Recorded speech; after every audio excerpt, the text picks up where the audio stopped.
ভাপা পিঠে বানানোর জন্য তালের পাল্প, চালের গুঁড়ো, লবণ আর চিনি দিয়ে মিশ্রণটা খুব ভালো মতো তৈরি করে নিয়েছি। এই ধরনের ঘনত্বের মিশ্রণটা তৈরি করবেন। এই যে পাতাগুলো ভিজে কাপড় দিয়ে প্রথমে পরিষ্কার করে নিয়েছি, তারপর একটু সরষের তেল মাখিয়ে একটা পাতায় তেল দিয়ে দুটো পাতায় এভাবে।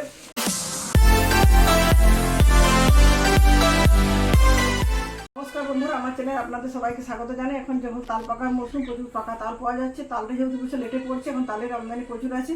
এর জন্য আমি পাকা তাল দিয়ে আগের দিন বড়া বানিয়েছিলাম। আজ জন্য তালের ভাপা পিঠে বা পাত সেদ্ধ পিঠে, তালের ভাপা পিঠে বা পাত সেদ্ধ পিঠে বানানোর জন্য তালের মাড়ি বা পাল্প নিয়েছি।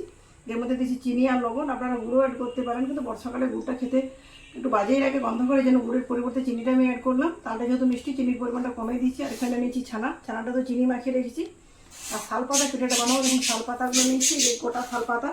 যে শাল পাতাগুলো বটির সাইজে, যে বোটার দিকটা পিছনটা দুটো সাইড কেটে নিয়েছি। এবার ভিজা কাপড়ে শাল পাতাগুলো মুছে একটু সরষের তেল মাখিয়ে নেবো। বর্ষার সময় পাতা বৃষ্টির ছাটে কিছু বালি উঠে যেতে পারে, যেন ভিজা কাপড় দিয়ে পরিষ্কার করে নেওয়ার পর সরষের তেল মাখিয়ে দিয়ে পিঠেগুলো বানালে পিঠেগুলো ভাপিয়ে নেওয়ার পর খুব সহজে পিঠেটা ছাড়িয়ে নেওয়া যায়। আর নিয়েছি চালের গুঁড়োটা আমি মিক্সিং জারে করে গুঁড়িটা দুদিন রোদে শুকিয়ে নিয়েছিলাম। আর যে জিনিসটাতে ভাপা পিঠেটা বানাবো, দেখুন একটু বড় একটা অ্যালুমিনিয়ামের হাঁড়ি নিয়েছি। এর মধ্যে কিছু শালের ডালপালা দিয়ে ঝাঁক বা মাচা তৈরি করেছি। নিচটা ফাঁকা আছে। এবার এখানে আমি ঢেলে দিচ্ছি 1-1.5 লিটারের মতো জল। যে জলটা গরম হওয়ার পর সেই বাষ্পে পিঠেটা সিদ্ধ হবে।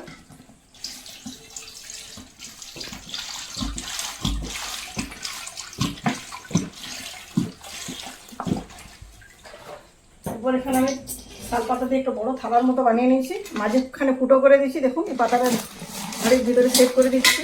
পুরোটা কাভার হয়ে গেছে। এই যে ফুটোটা আছে, এই ফুটোটা থেকে জল ফুটার সময় যে বাষ্পটা আসবে, সেই বাষ্পে পিঠেটা সিদ্ধ হবে। তো চলুন পিঠেগুলো শুরু করার আগে হাঁড়িটাকে গ্যাসের ওভেনে বসিয়ে দিই, জলটা গরম হতে থাকবে।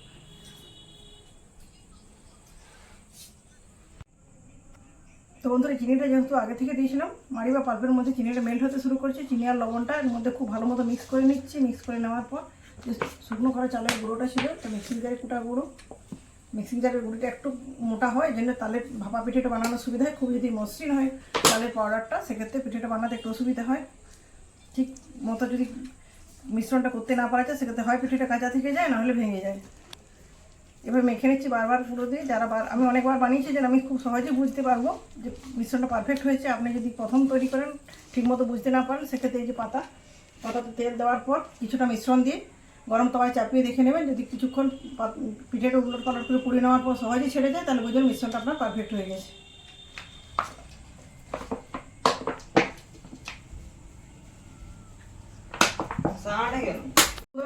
ভাপা পিঠে বানানোর জন্য তালের পাল্প, চালের গুঁড়ো, লবণ আর চিনি দিয়ে মিশ্রণটা খুব ভালো মতো তৈরি করে নিয়েছি। এই ধরনের ঘনত্বের মিশ্রণটা তৈরি করবেন। এই যে পাতাগুলো ভিজে কাপড় দিয়ে প্রথমে পরিষ্কার করে নিয়েছি, তারপর একটু সরষের তেল মাখিয়ে একটা পাতায় তেল দিয়ে দুটো পাতায় এভাবে পুরো তেল মাখিয়ে নিচ্ছি, যাতে পিঠেগুলো দেওয়ার পর সহজে ভাপানোর পর ছাড়ানো যায়। বাকি পাতাগুলো পরে তেল মাখাবো আর পিঠেগুলো বানিয়ে দেখাচ্ছি। দেখুন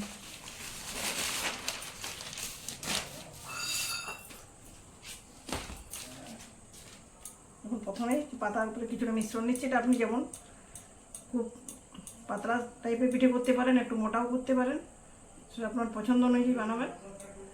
যেহেতু পুর ভরা হবে, পিঠেটার ঘনত্বটা যেন একটু থাকে। খুব পাতলা হলে সেক্ষেত্রে পুরটা বেরিয়ে যাওয়ার সম্ভাবনা থাকে।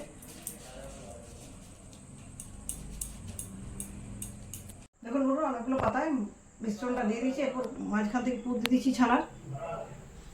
যতগুলো পাতায় মিশ্রণ দিচ্ছি, মাঝে পুর দেওয়ার পর ততগুলো পিঠে তৈরি হবে। পিঠেগুলো এইভাবে লম্বা লম্বিও ভাঁজ করতে পারেন, আবার এভাবে আড়াআড়িও ভাঁজ করতে পারেন।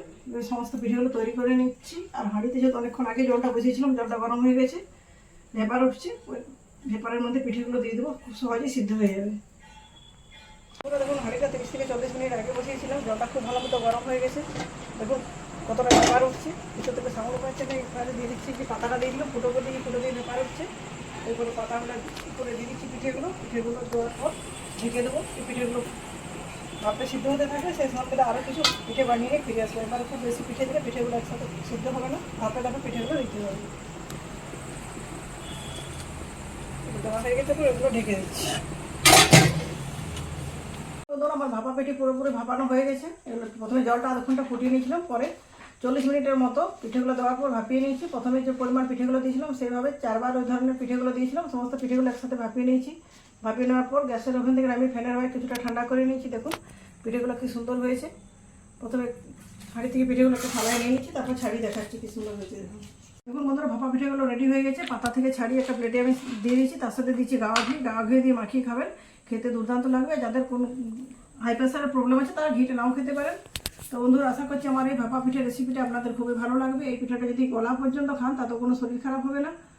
আর যখন ভাজাভাজি জিনিস খেলে শরীর খারাপ হয়, কিন্তু এই পিঠের শরীর খারাপ হওয়ার কোনো সম্ভাবনাই নেই। তো বন্ধুরা, আমার রেসিপিটি কেমন লাগলো কমেন্ট করে জানাবেন। যদি ভালো লাগে লাইক, শেয়ার এবং চ্যানেলটি সাবস্ক্রাইব করে আমার পাশে থাকবেন। আজকের মতো এ পর্যন্ত। পরের দিন দেখা হবে নতুন কোনো রেসিপির সাথে। ধন্যবাদ।